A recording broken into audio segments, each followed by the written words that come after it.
लाइथांनाय September 10 सालमारियाव Bishalgarh मुराबाड़ी आमचायाव मनसा मताय दशमी खलायथानि तैयाव कुलगै किरमाय सिंसाके थैया सयक देबनाथै दिबाकर देबनाथ आ पातिमानो तैयिनो तिनि क्राकसलो मन्त्रिकरा डॉक्टर मानिक साहा थैनाय खरंनि रंनि नुखुंगो थांगै खाखामाया फरिकातै किसासो रां सुबायखा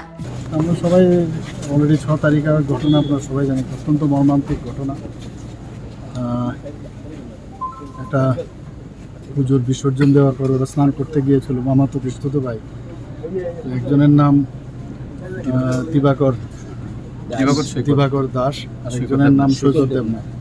দুজনে একজনের বয়স হচ্ছে 15 আর একজনের 13 অত্যন্ত মর্মান্তিক ঘটনা এটা জলে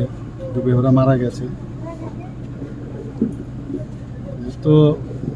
মানে আর কি বলবো ভাষা নেই দুঃখ প্রকাশ করা এসছি আমাদের দুজনের বাড়িতেই গেলাম আমরা আমাদের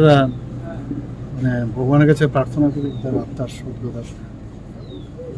সদ্গতি কামনা করেছি আর পরিবারের পাশে আমরা এসেছি সরকারের তরফ থেকে সামান্য কিছু আর্থিক যে বিষয় আমাদের যে নিয়ম অনুসারে সেটা দেওয়ার চেষ্টা করেছি